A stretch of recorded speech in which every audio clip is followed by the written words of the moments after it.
সারা দিন সংসারের ঘানি টানতে টানতে জীবনটা শেষ করে ফেললাম। 1 মিনিট ভাই লাইনে থাক। আরে কই তুমি, তাড়াতাড়ি খাইতে দিবা না না খাইয়া চলে যাবো? টেবিলের ওপর করল্লা তরকারি আর বেলুন রাখা আছে, কোনটা খাবার সেটা বলো। অরুণ ভাই, ভাবছিলাম আপনার শালীকে বিয়ে করব, ভাবির কথা শুনে বিয়ের স্বাদ মিটে গেছে। এই যে ম্যাডাম, বয়ফ্রেন্ডের জন্য অপেক্ষা করতেছেন? জি না, আমার কোনো বয়ফ্রেন্ড নাই। এত সুন্দর মেয়ের বয়ফ্রেন্ড নাই, বিশ্বাস হয় না। কি করলে বিশ্বাস করবে? আমারে বয়ফ্রেন্ড বানায় দেখান। আমার কিউট একটা হাজবেন্ড আছে। ভাবি, আপনার ছেলের বয়স হয়েছে কত? এই তো 3 বছরের মতো ভাবি। বাবা সায়ান, একটু 1 2 3 পড়ে শোনাও তো।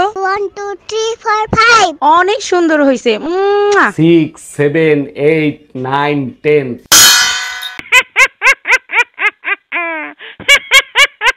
তুমি কি নামাজ পড়তে যাও নাকি মসজিদের হুজুরের সাথে ঝামেলা করতে যাও? আমার কি দোষ? হুজুর আগে বলছে মিথ্যে কথা যারা বলবে তারা জাহান্নামে যাবে। হুজুর ঠিকই তো বলছে, আজকে কি নিয়ে ঝামেলা করছো সেটা বলো। হুজুর বলছে বউর প্রশংসা করতে, আমি বললাম হুজুর তাহলে তো সবাই জাহান্নামে যাবে। আরে ভাবি, আপনার বাসার সামনে অ্যাম্বুলেন্স কেন? কার কি হয়েছে? আপনার ভাই অসুস্থ হয়ে পড়ছে, তাকে হসপিটালে ভর্তি করব, তাই। হঠাৎ করে ভাইয়ের আবার কি হইলো? একটু সময় পাইলেই পাশের বাড়ির ভাবির সাথে খুচরা আলাপ করতে যায়। ও আচ্ছা।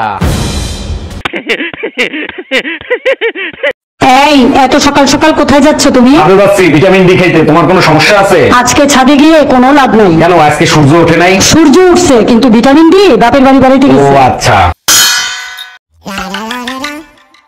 এটা কি বলো? এটা কোনোভাবেই সম্ভব না, ও আমার হাজবেন্ড। এই কি হয়েছে? কে ফোন দিছে? দেখো না, আম্মু তোমাকে নিয়ে উল্টাপাল্টা কথা বলতেছে। আম্মু আমার সম্বন্ধে উল্টা উল্টা কি বলতিছে? তোমাকে ইজ্জত দিয়ে কথা বলতে বলছে, এটা কি সম্ভব বলো?